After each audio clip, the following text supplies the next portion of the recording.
My name is Emily Cooper, and I'm 26 years old.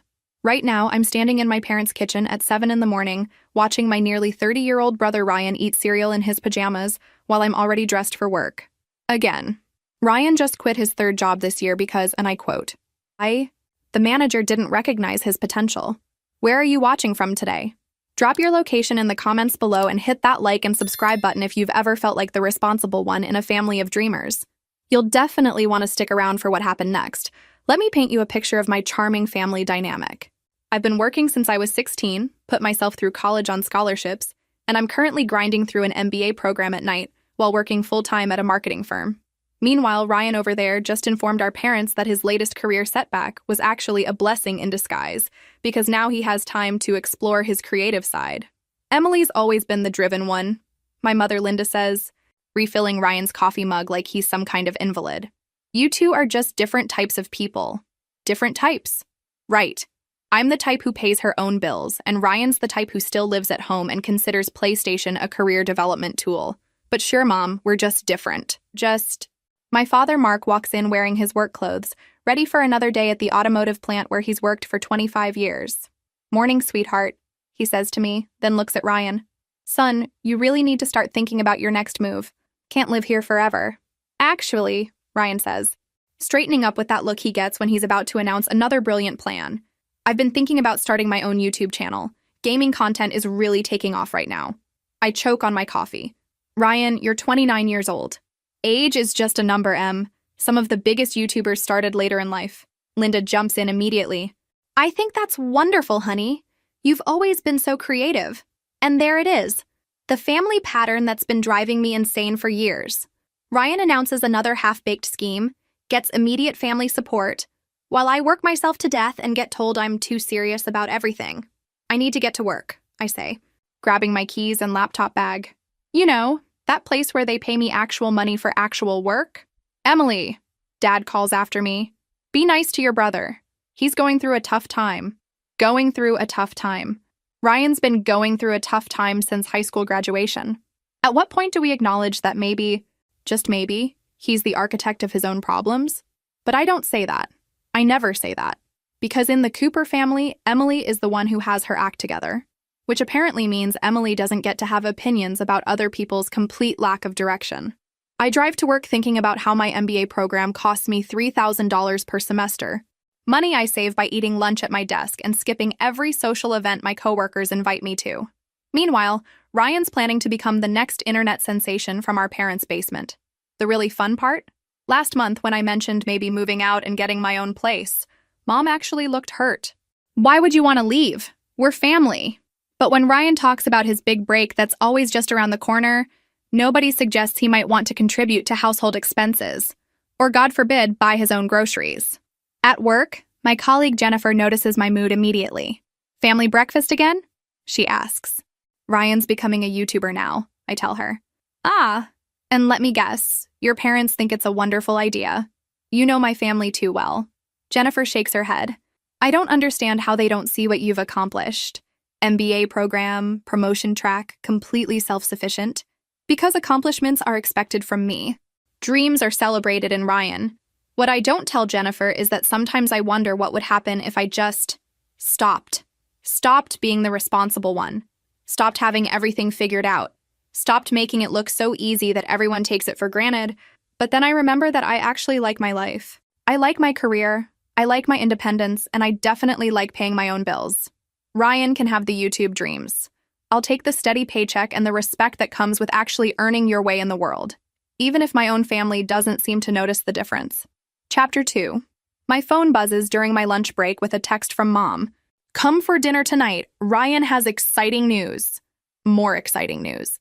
Because the YouTube announcement wasn't enough excitement for 1 week, apparently.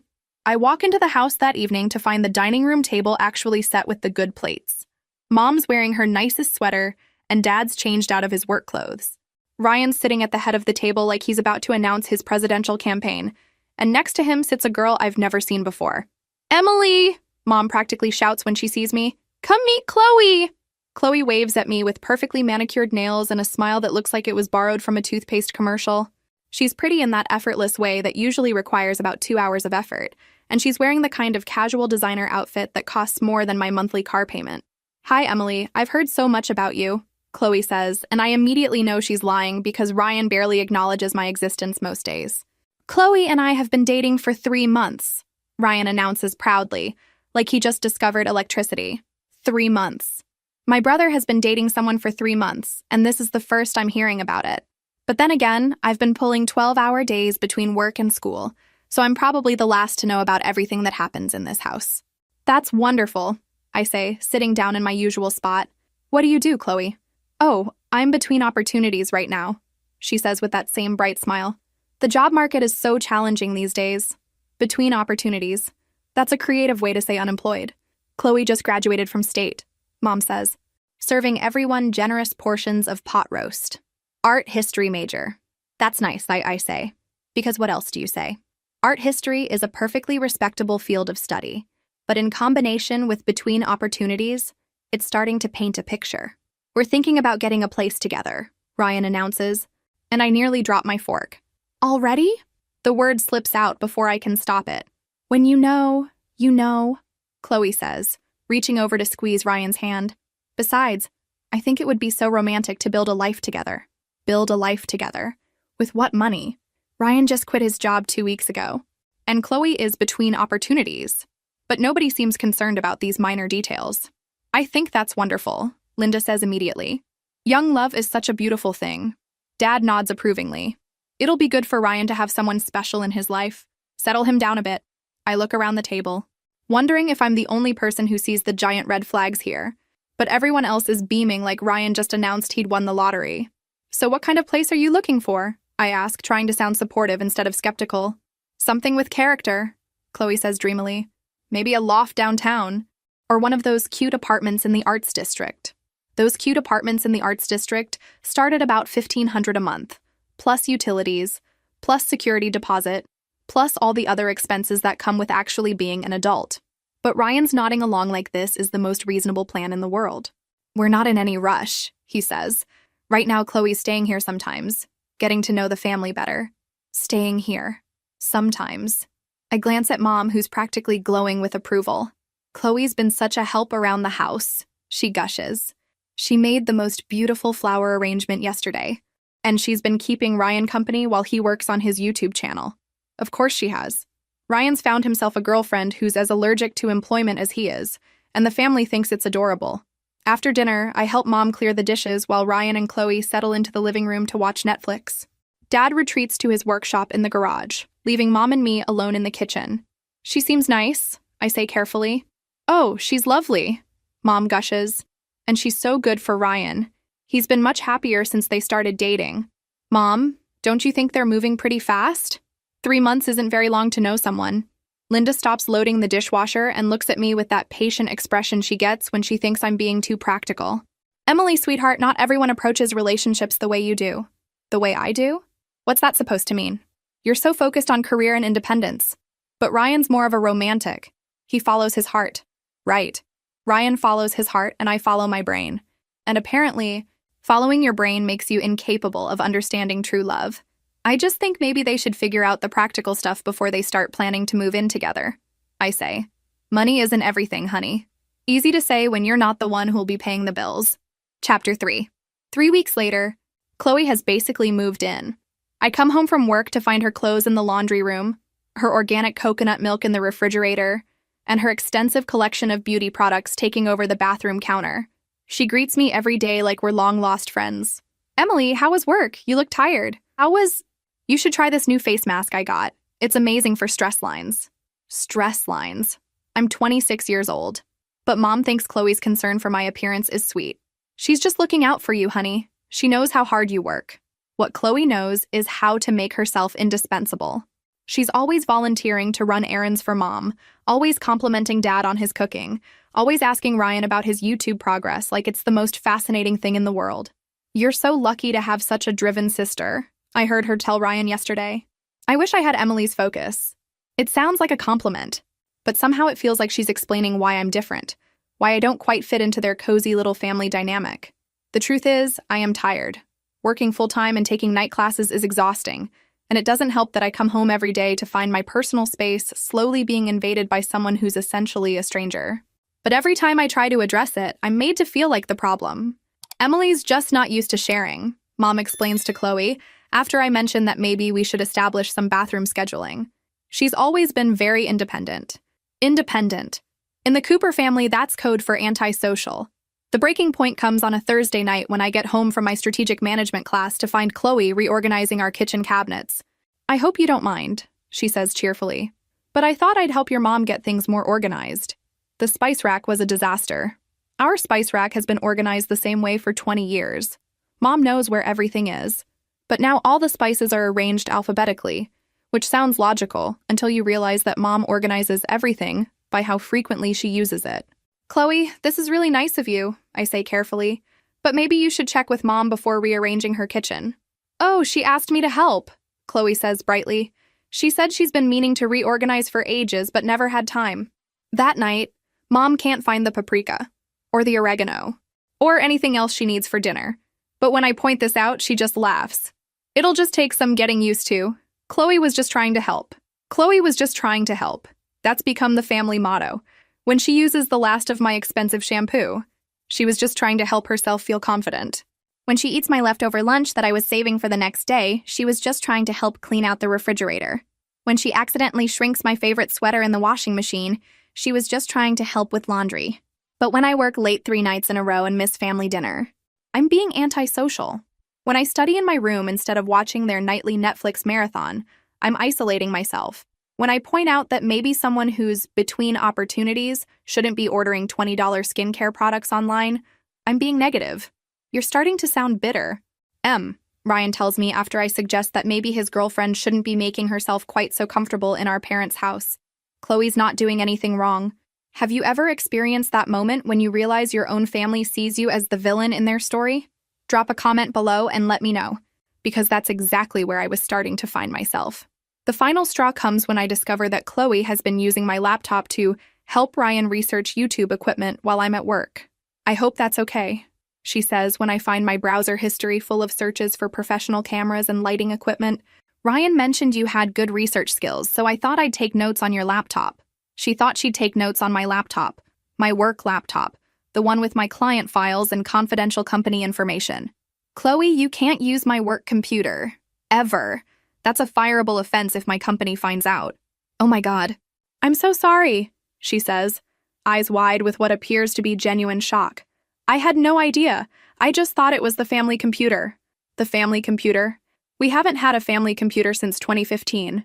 But when I explain this to Mom, she gives me that look again. "Emily, she made an honest mistake. You don't need to be so harsh about it." And Ryan adds, "You're acting like she committed a crime. She was just trying to help with my research." There it is again. She was just trying to help. I'm starting to think that just trying to help is going to be the reason I eventually lose my mind. Chapter 4. By the time fall arrives, I've basically become a stranger in my own house. Chloe has managed to insert herself into every family tradition, every inside joke, every casual conversation. She knows exactly when Dad likes his coffee, she's memorized Mom's favorite TV shows, and she's even started giving Ryan career advice about his YouTube channel, which, by the way, has exactly 47 subscribers after 6 months. But nobody talks about that. What they do talk about is how wonderful it is that Ryan has someone who believes in his dreams. How sweet it is that Chloe brings fresh perspective to the family. How nice it is to have another woman in the house to balance out all that masculine energy. I've apparently become chopped liver. The situation reaches peak absurdity when Mom starts asking Chloe's opinion about family decisions. What restaurant should we go to for Dad's birthday? What color should we paint the guest bedroom? Should we get a new dining room table? Chloe has such good taste, Mom explains when I point out that maybe the daughter who's lived here for 26 years should get some input. And she's going to be part of the family soon. Part of the family soon.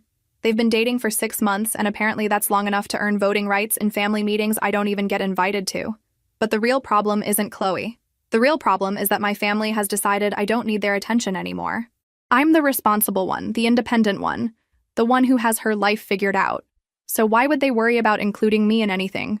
It's like being too competent has made me invisible. The breaking point comes on a Sunday morning when I find Ryan and Chloe planning a family vacation to Hawaii, using my parents' credit card. It's not like we're being irresponsible. Ryan explains when I question the logic of a $5,000 trip planned by two unemployed people.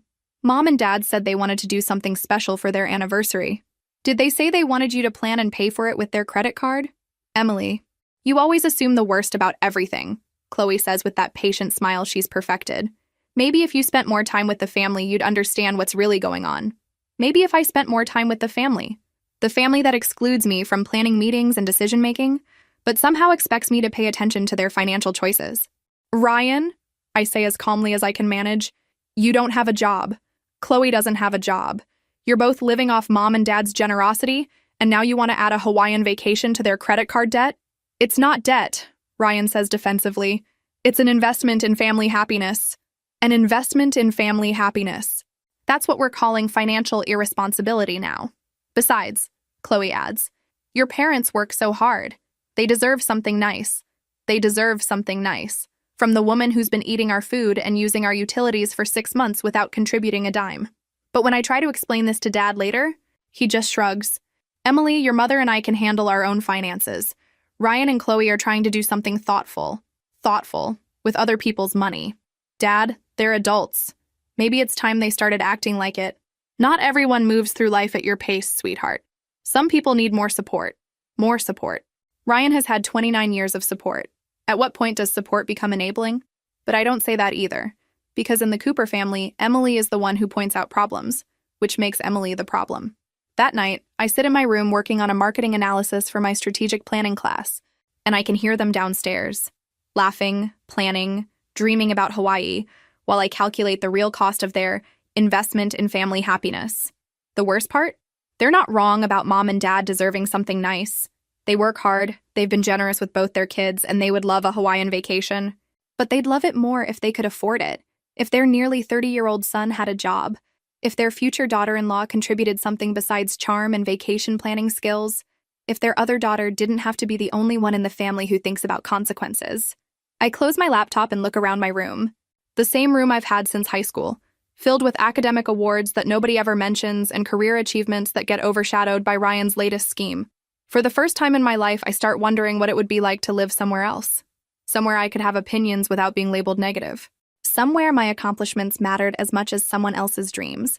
Somewhere I could just be Emily, instead of Emily, the responsible one who always points out problems. The thought should scare me. Instead, it feels like the first reasonable idea I've had in months. Chapter 5. The conversation that changes everything happens on a Tuesday evening in November. Mom calls a family meeting, which usually means someone needs money or someone made a decision that affects everyone else. I come downstairs to find everyone gathered in the living room with unusually serious expressions.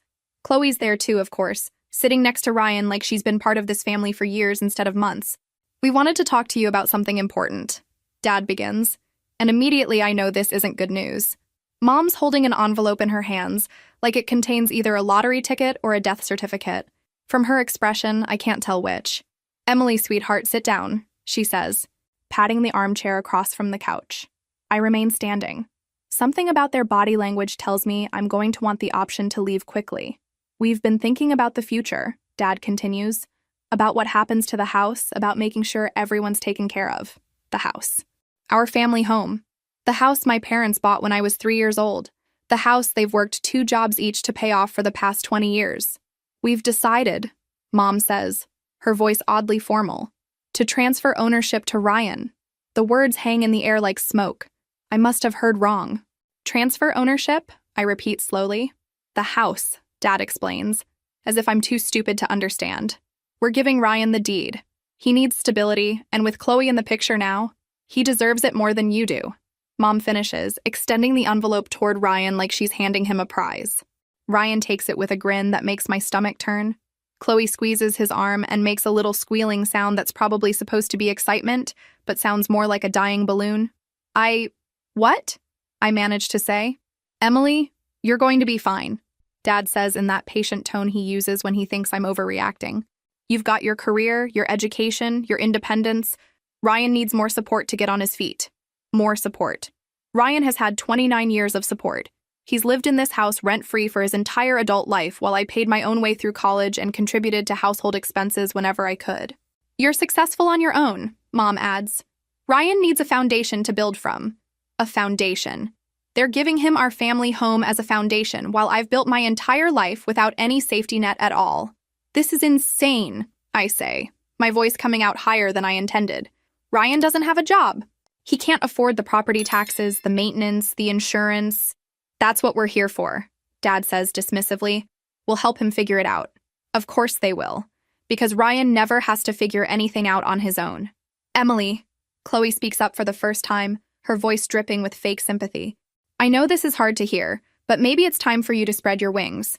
You're so capable, so independent. You don't need this house like Ryan does. Like Ryan does. Ryan, who has never paid a bill, never maintained a property, never been responsible for anything more challenging than remembering to feed himself. But I need it less because I'm capable. You always act like you're better than everyone else anyway, Ryan adds, his grin getting wider. Now you can go prove how amazing you are somewhere else. The room goes completely silent. Even Chloe looks surprised by his tone. Ryan, Mom says weakly, but she doesn't tell him he's wrong. What? It's true. Emily acts like she's the only one in this family who does anything right. She looks down on my dreams. She criticizes Chloe. She questions every decision we make. Maybe it's time she learns what real life is like without Mommy and Daddy's house to fall back on. I stare at him, wondering when my brother turned into someone I don't recognize. Or maybe he's always been this person, and I was too busy trying to be the good daughter to notice. Real life? I repeat. Ryan, I've been living in real life since I was 16. I've paid for my own education, my own car, my own everything while you've been playing video games and coming up with get-rich-quick schemes. That's enough, Dad says sharply. Both of you. Both of us. Like I'm equally responsible for this conversation. Emily, Mom says, standing up and smoothing her pants. You have until the end of the month to make arrangements. We think this is best for everyone. Best for everyone. They think giving the family home to their unemployed son and his freeloading girlfriend is best for everyone. I look around the room one more time. At my parents, who raised me to be independent and are now punishing me for succeeding. At Ryan, who looks like he just won the lottery without buying a ticket. At Chloe, who's managed to manipulate her way into inheriting a house she's lived in for 6 months. And I realize something that probably should have occurred to me years ago. This family doesn't actually want me here. Fine, I say quietly. You're right. It is time for me to spread my wings. I turn and walk toward the stairs, but Ryan's voice stops me. Don't act like you're the victim here. You'll land on your feet. You always do. I turn back to face him, and for the first time in my life, I let him see exactly what I think of him. You're right, Ryan. I will land on my feet. Because unlike you, I've learned how to. I climb the stairs to my room, close the door and sit on my bed, staring at the academic awards and achievement certificates that cover my walls. All those accomplishments, all that hard work, all those years of making my parents proud. And in the end, it didn't matter, because I made it look too easy. The irony is almost funny. I've spent my entire life trying to be the daughter they could be proud of, and it turns out what they really wanted was a daughter who needed them more. Well, congratulations to them. They got one. Chapter 6. Moving out takes exactly 8 hours. I start at 6 in the morning, loading my car with everything that actually belongs to me, which it turns out isn't much. Clothes, books, laptop, a few photos from college, the desk I bought myself, the bedding I paid for, my collection of business and marketing books that nobody else in the family has ever touched. Everything else, the furniture, the decorations, even some of the clothes I thought were mine, apparently belongs to the house. Amazing how 26 years of life can fit into the back of a Honda Civic. Mom hovers in the hallway while I pack, making occasional comments about how this is probably for the best, and how independence will be good for me. She doesn't offer to help carry anything, doesn't ask where I'm planning to live, doesn't seem concerned about her daughter being functionally homeless. But when I walk past Ryan's room, I can hear him on the phone with Chloe, already making plans for their house, talking about which room will be the home office for his YouTube empire, and whether they should get a hot tub for the backyard.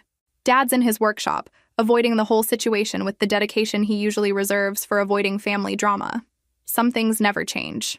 At 2 in the afternoon, I carry my last box out to the car. Mom follows me to the driveway, wrapping her cardigan around herself like this is some kind of tragic goodbye instead of the logical conclusion of their own decision. Emily, she says as I close the trunk, you know we love you, right? I look at her for a long moment. Standing in the driveway of the house she just gave to my unemployed brother and his girlfriend.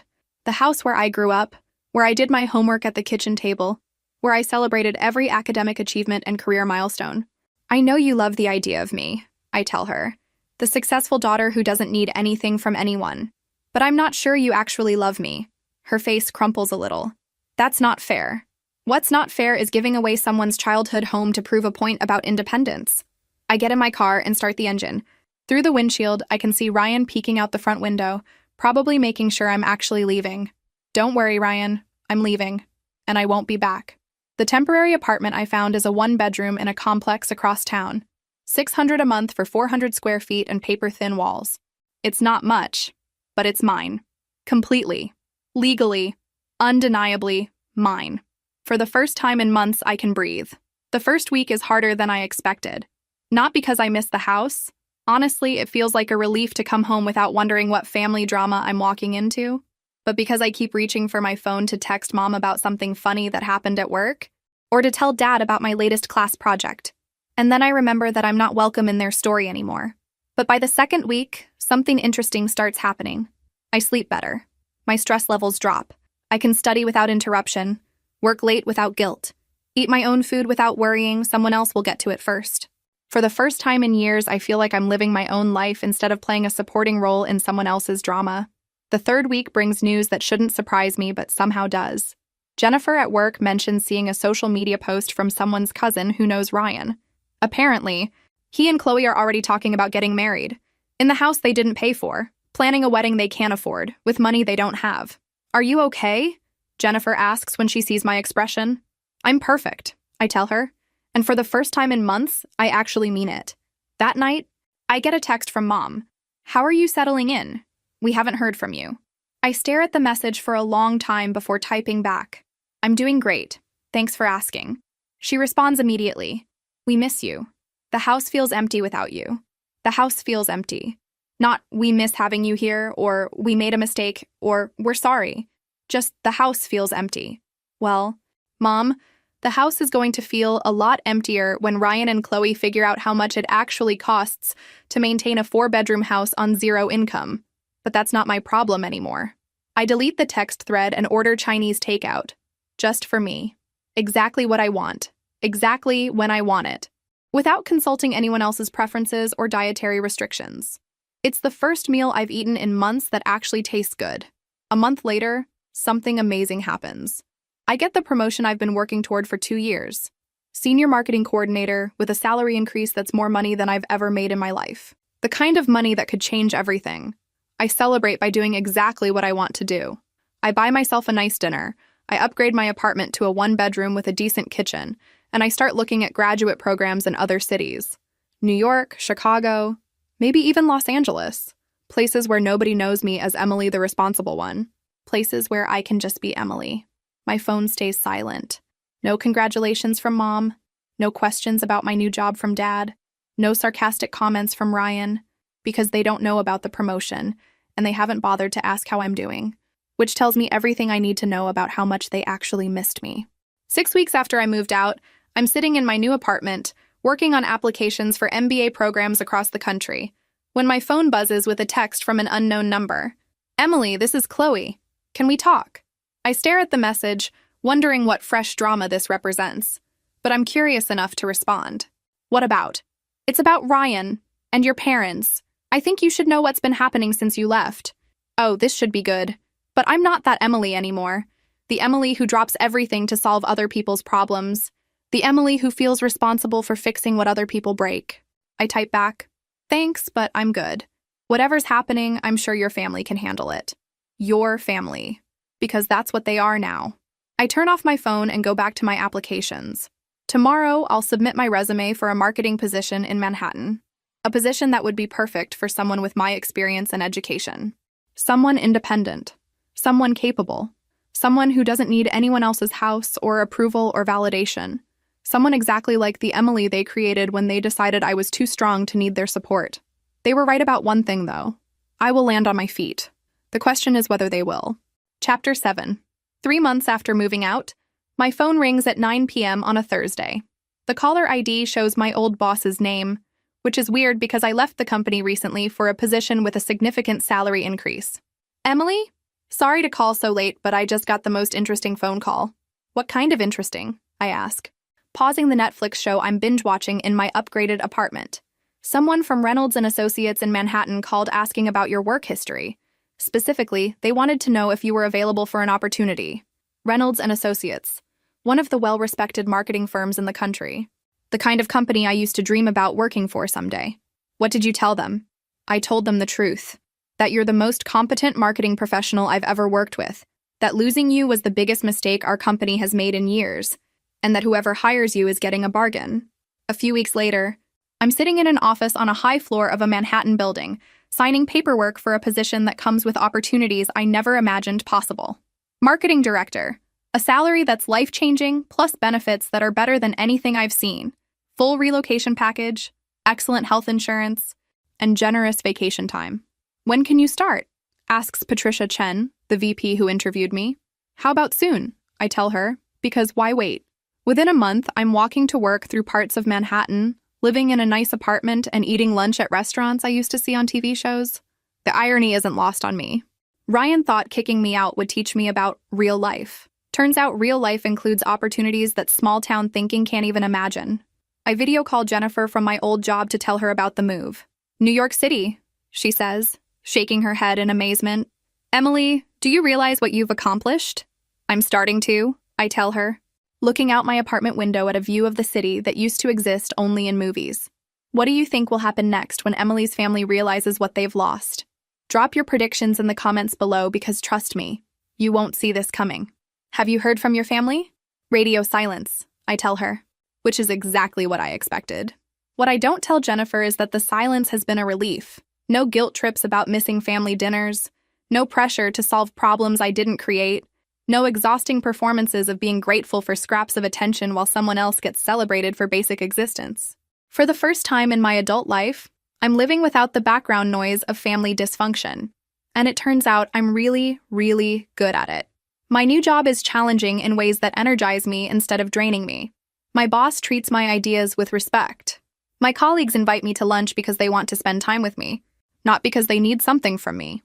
I'm working on campaigns for clients whose names I recognize from billboards and commercials, projects that will be seen by many people, the kind of work that builds careers and opens doors I didn't even know existed. In the evenings, I explore the city. Museums, restaurants, Broadway shows, art galleries, all the culture I used to read about in magazines while sitting in my childhood bedroom in Ohio, dreaming about someday living somewhere that mattered. Well, someday arrived faster than I expected. A few months into the job, Patricia calls me into her office with news that makes my head spin. Emily, the Morrison account wants to work directly with you on their national campaign, exclusively. Morrison Industries, the client every marketing professional in the city wants to work with. The account that launches careers and writes recommendation letters for people who want to start their own agencies. They were specifically impressed with your demographic analysis and your media strategy proposal, Patricia continues. They said you understood their market better than agencies they've worked with for years. The bonus for landing Morrison as an exclusive client is more money than I've ever seen in one place. That night, I treat myself to dinner at a restaurant where the waitstaff knows more about wine than I know about anything. I order something nice, not because I need to prove anything, but because I can. Because I earned it. While I'm eating my perfectly prepared salmon and drinking wine that makes my old life seem like a distant memory, my phone buzzes with a text from an unknown Ohio number. Emily, this is your Aunt Carol. Hope you're doing well. Heard through the grapevine that you moved to New York. How exciting! Aunt Carol, who has never texted me in my life, whose previous communication with me consisted entirely of Christmas cards with $5 bills and vague comments about how I should find a nice boy and settle down. I don't respond immediately. Something about the timing feels off. 2 hours later, another text. Would love to catch up sometime. Family misses you. Family misses me. After 4 months of complete silence, I finish my wine and delete both messages without responding. Whatever's happening back home, it's not my problem anymore. And honestly, that feels fantastic. The next morning, I wake up in my Manhattan apartment, put on a designer suit I bought with my signing bonus, and walk to a job that values my intelligence and pays me what I'm worth. Life is good. Really, really good. And I haven't needed my family's approval even once. Chapter 8. The desperate phone call comes on a Tuesday morning at 6 a.m. I'm getting ready for a breakfast meeting with the Morrison team when my phone starts ringing with Mom's number. I let it go to voicemail. Then it rings again. And again. After the fourth call, I answer. Emily? Mom's voice is shaky, panicked in a way I've never heard before. Emily, thank God. We've been trying to reach you for weeks. I've been busy, I tell her, which is true. Between work and actually having a social life for the first time ever, I haven't thought about Ohio in weeks. Honey, we need to talk. We're in trouble. We're real trouble. I pause my makeup routine and look at myself in my bathroom mirror. The same mirror that reflects an apartment in Manhattan, a closet full of professional clothes, and a life I built without anyone's help or approval. What kind of trouble, Mom? Financial trouble. The property taxes on the house came due, and we can't cover them. The insurance payment bounced. The mortgage company is asking questions about the deed transfer to Ryan. Reality has finally arrived in the Cooper household. That sounds complicated, I say carefully. Emily, we're going to lose the house. Everything we worked for, everything we built for this family, we need help. The word help hangs in the air between us like a toxic cloud. Help. From the daughter they decided was too successful to need their support. From the daughter they kicked out to make room for Ryan's unemployment benefits and Chloe's freeloading skills. Mom, what does Ryan say about all this? It's his house now, right? Silence on the other end of the line. Mom, Ryan doesn't have any money. He quit his last job 6 weeks ago. Chloe's pregnant, or she says she is, and she wants him to focus on being a provider, but he can't seem to find the right opportunity. Of course he can't. Ryan has never found the right opportunity in his entire adult life, but somehow this is surprising news to my parents. What about Chloe? Can't she get a job? She's having a difficult pregnancy. Very delicate. She needs Ryan's support right now. A difficult pregnancy. How conveniently timed. Mom, I say looking at my watch, I have to get to work. I'm sure you'll figure something out. Emily, please. We just need a loan to cover the immediate costs. Once Ryan gets back on his feet, I interrupt. He can handle his own financial responsibilities. You know, like an adult. This isn't like you, sweetheart. You've always been there for family. Always been there for family. Right up until family decided I wasn't worth keeping around. Mom, I need to ask you something, and I want you to think carefully before you answer. She waits. When you gave Ryan the house, what exactly did you think was going to happen? Did you think he was suddenly going to become financially responsible? Did you think Chloe was going to get a career overnight? Or did you just assume I'd always be available to clean up whatever mess they created? Longer silence. We thought Ryan deserved a chance to prove himself. And what about me? What did I deserve? You deserved to make your own way. You were always so capable, so independent, so you kicked me out. We didn't kick you out. We gave you an opportunity to spread your wings. An opportunity. They gave me an opportunity by taking away my childhood home and giving it to my unemployed brother. Well, Mom, I spread my wings. I'm living in Manhattan, working for a respected marketing firm, doing incredibly well. So thank you for that opportunity. I can hear her breathing change, like she's starting to cry. Emily, please. We made mistakes, but we're family. Family helps each other. You're right, I tell her. Family does help each other. So I have a suggestion for you.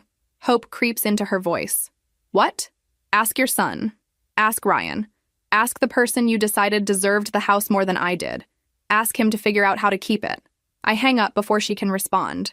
My hands are shaking slightly, but not from anxiety. From something that feels surprisingly like relief. For 26 years, I played the role of the responsible daughter, the one who could be counted on to sacrifice, to solve problems, to put family needs ahead of her own wants. And what did it get me? A one-way ticket out of the family when they found someone they liked better. Well, congratulations to them. They got exactly what they wanted. Ryan owns the house, Chloe got her provider, and I got my independence. The only problem with their plan is that independence comes with the freedom to say no.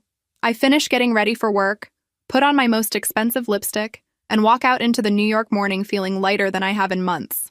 My phone buzzes with text messages throughout the day. Mom, Dad, even Aunt Carol asking if I got Mom's message and could I please call back as soon as possible. I delete them all without reading past the first sentence. At lunch, my colleague Sarah mentions that she's looking for someone to share a 2-bedroom apartment in a nice area. The rent's steep, she warns, but it's got a roof deck and a great view. I'll take it, I tell her without asking about the price. Because I can afford it. Because I earned it. and because I don't have to send money to Ohio every month to bail out family members who think responsibility is a character flaw. That evening, I'm packing to move to my new apartment when my phone rings again. This time it's Dad. Emily, your mother is beside herself. She thinks you hate us. I sit down on my couch in my apartment that I pay for with my own money, and really consider his statement. Do I hate you? Do I hate? No, Dad. I don't hate you, but I don't owe you anything either. We raised you. We supported you growing up. And then you decided I didn't need support anymore because I was too successful.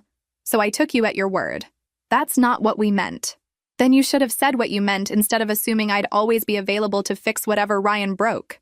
The conversation ends the same way the one with Mom did, with me hanging up and them finally understanding that the responsible daughter they took for granted has learned a very important lesson.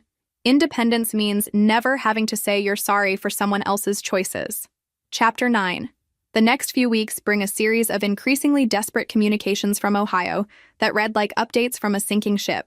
First, a text from Ryan himself. Emily, Mom said you won't help with the house. I know we had our differences, but this is bigger than that. Our differences. As if systematically excluding me from family decisions and then kicking me out of my childhood home was some minor sibling disagreement. I don't respond. Then Aunt Carol again. Emily, sweetheart, maybe you could just call your mother. She's been crying every day. Mom crying every day.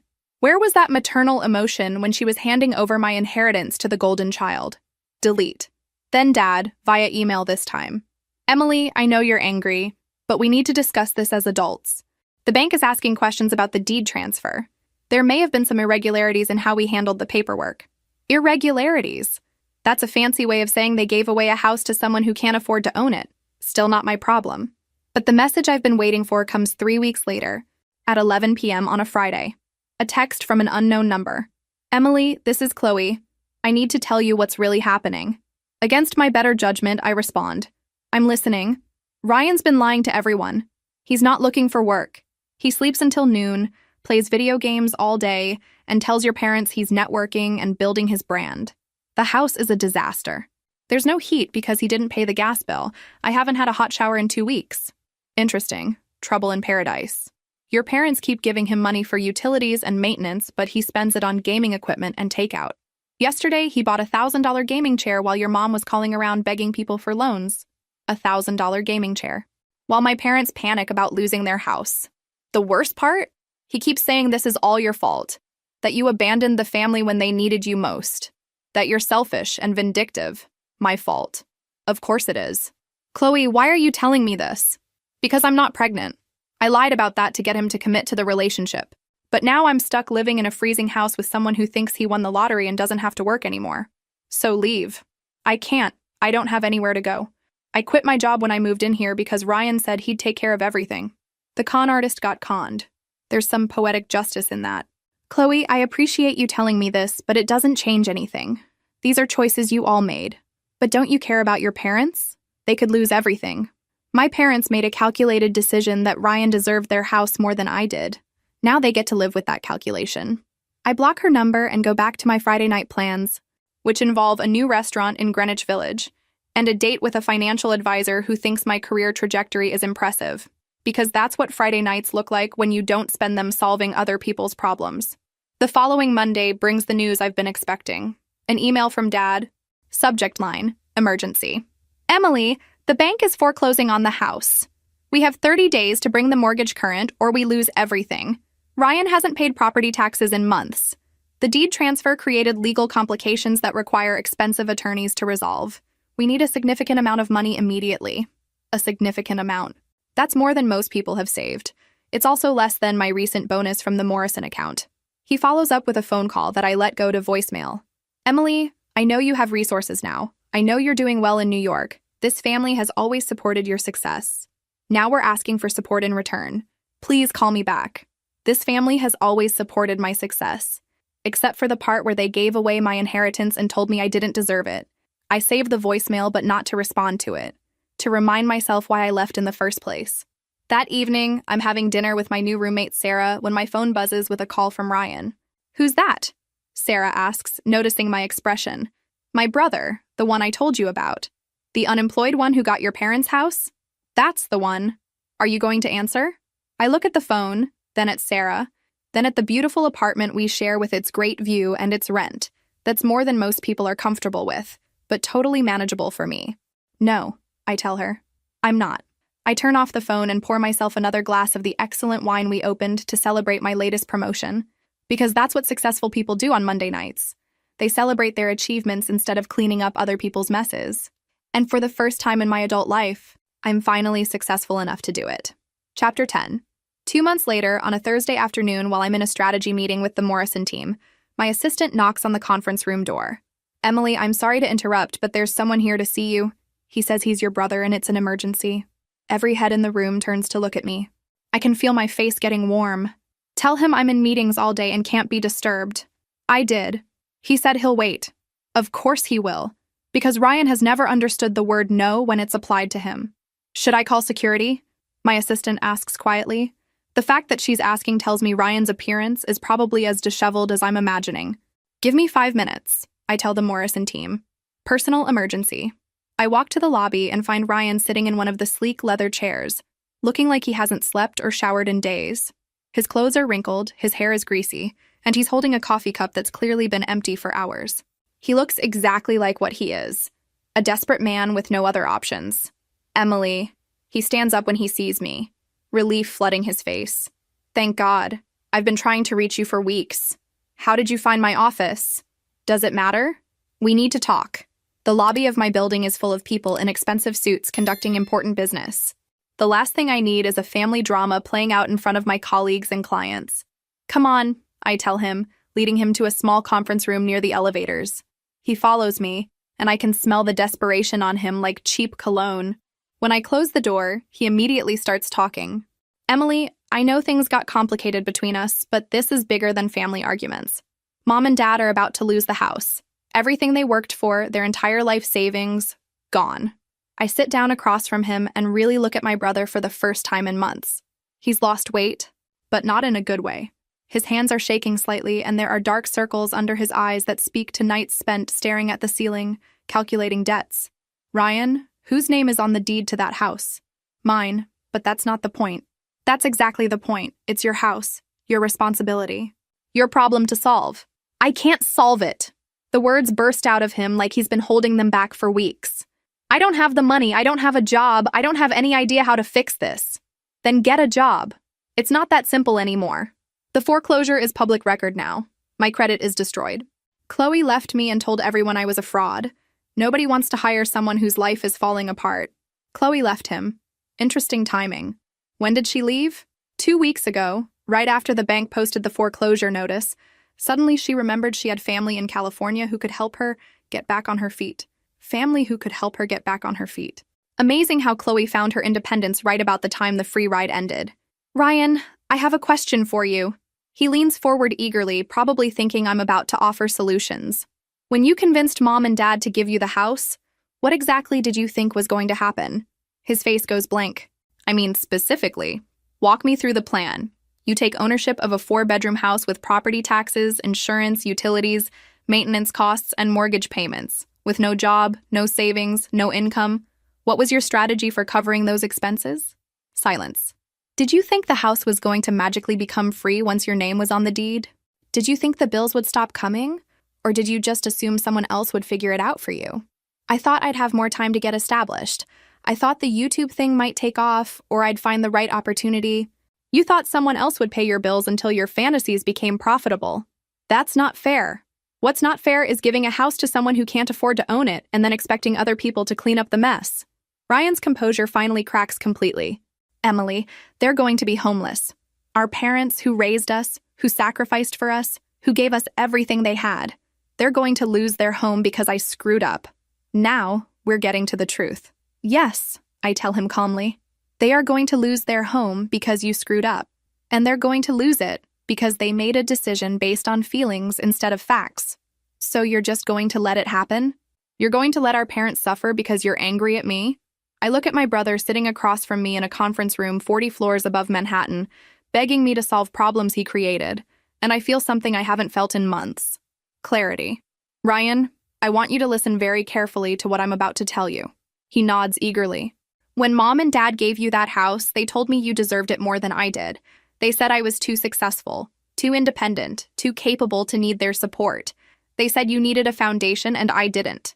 Emily, I'm not finished. They looked at everything I'd accomplished, everything I'd worked for, everything I'd achieved on my own, and decided it meant I was worth less than someone who'd never accomplished anything. Ryan's face goes pale. So I took them at their word. If I'm too successful to deserve their support, then I'm too successful to provide it. If I'm too independent to need their help, then I'm too independent to offer it. But we're family. You chose to believe I was worth less than you. Now live with that choice. I stand up and walk toward the door. Emily, please, I'm begging you. I turn back to look at him one last time. You know what the really sad part is, Ryan? If you'd gotten a job, if you'd shown any responsibility at all, if you'd proven that their faith in you was justified, I might have helped when things got difficult. But you didn't. You did exactly what I knew you'd do, which was nothing. I open the door. Good luck with your foreclosure. I walk back to the Morrison meeting, where important people are waiting to discuss significant campaigns with someone they respect and value. Behind me, I hear Ryan calling my name, but I don't turn around. I have work to do. Chapter 11. The final chapter of the Cooper family house drama plays out exactly as I predicted, with updates filtering through the extended family network like reports from a distant war zone. Aunt Carol, apparently appointed as the official family correspondent, sends periodic texts with increasingly dramatic news bulletins. House officially foreclosed last week. Your parents had to move out with 1 day's notice. Ryan living in his car. Chloe completely disappeared. Might have been in contact with her ex-boyfriend the whole time. Your father had to take early retirement. Stress-related health problems. Your mother applied for jobs at grocery stores. Very difficult for her. Each message ends with some variation of, maybe you could reach out, which I delete along with the message. But it's the message that comes 6 months later that really tells the story. Your parents moved into a 1-bedroom apartment across town. Ryan finally got a job at a call center. He hates it. Works 10-hour shifts, complains constantly. Says he never realized how hard work actually is. Ryan discovering that work is hard. There's some irony for you. The apartment, Aunt Carol explains in a follow-up message, costs more per month than their old mortgage payment, but it's all they could qualify for with damaged credit and no savings. Dad's early retirement means a reduced pension. Mom's part-time grocery store job barely covers utilities. They're getting by, but just barely. Very different from the life they planned for their golden years. Very different indeed. Instead of enjoying the house they worked 25 years to pay off, they're back to making rent payments and checking account balances. Instead of having a son who owns property and contributes to the family legacy, they have a son who learned the hard way that responsibility isn't optional. The most interesting update comes 9 months after the foreclosure. In a longer message from Aunt Carol. Saw your mother at the grocery store where she works. She mentioned that she and your father have been talking about the mistakes they made with you kids. She said they always knew you were capable, but they didn't realize that being capable doesn't mean you don't deserve support. They thought Ryan needed the house more, but now they see they should have rewarded capability instead of enabling inability. She cried while she told me this. Too little, too late, but at least they figured it out eventually. Meanwhile, my life continues to exceed every expectation I had when I left Ohio. The Morrison account led to several more important clients. My annual performance reviews have been exceptional. I've been promoted and have received opportunities that seemed impossible just a few years ago. I've moved to a better apartment with a nice view. I can afford to travel now. London for client meetings, other cities for market research, conferences where I present strategies I developed, business trips with good hotels and professional opportunities. The girl who used to save money by eating lunch at her desk now eats lunch at restaurants she never thought she could afford. But the real victory isn't the money or the career success, or even the apartment with a view. The real victory is the peace. No phone calls asking me to solve other people's problems. No guilt trips about not being available enough. No exhausting performances of gratitude for minimal attention. No walking on eggshells around people who resent my success while depending on my responsibility. For the first time in my adult life, I wake up every morning thinking about my own goals instead of everyone else's needs. It's remarkable how much energy you have for your own life when you stop spending it on other people's drama. My assistant mentions one day that she's impressed by how focused I am, how clearly I prioritize, how efficiently I make decisions. It's like you don't waste any mental space on things that aren't your responsibility, she observes. Exactly, I tell her. I learned the hard way that other people's poor planning doesn't constitute my emergency.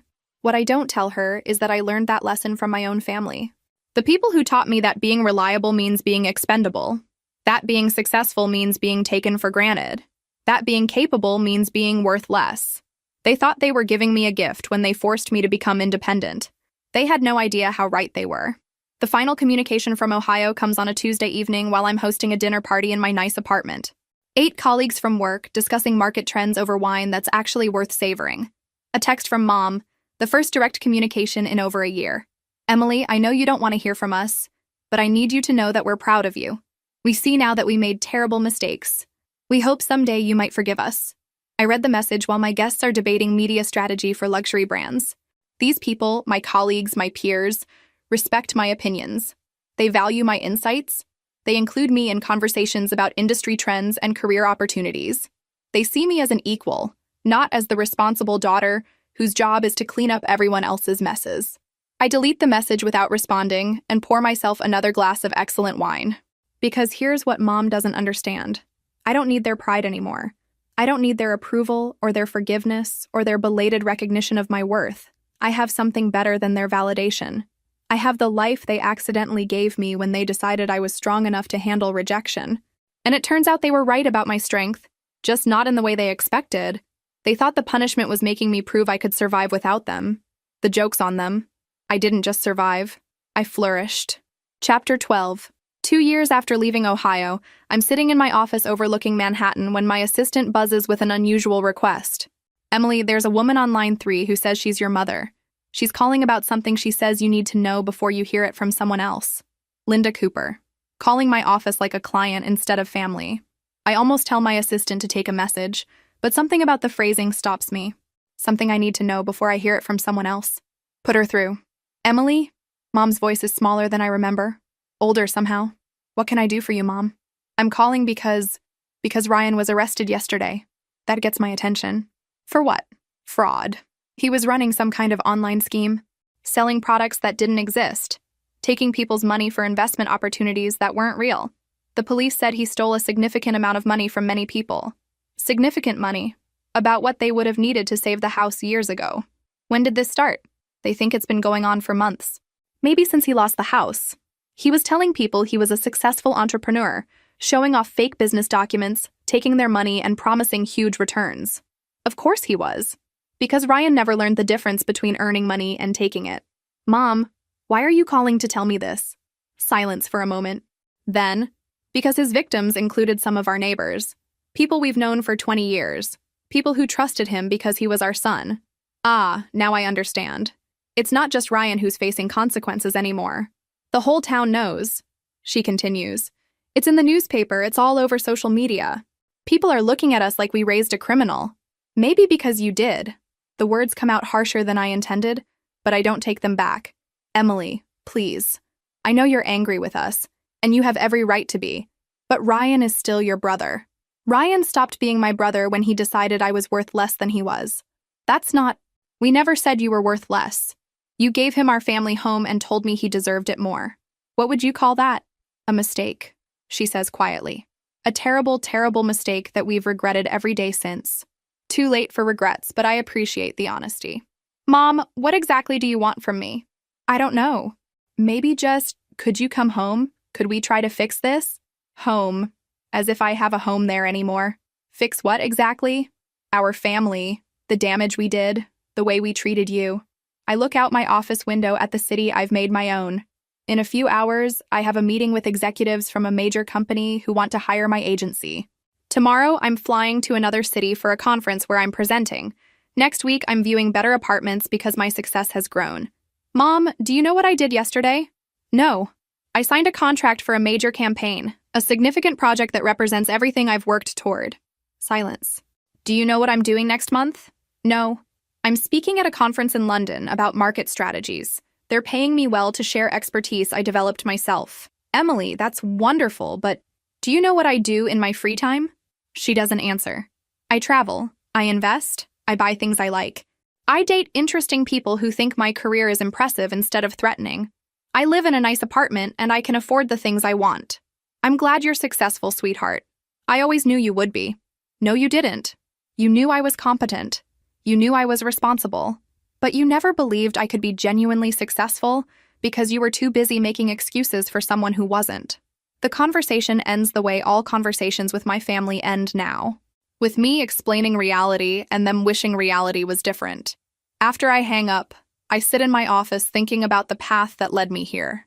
The late nights in my childhood bedroom, working toward scholarships they barely noticed. The college years when I supported myself while Ryan lived at home rent-free.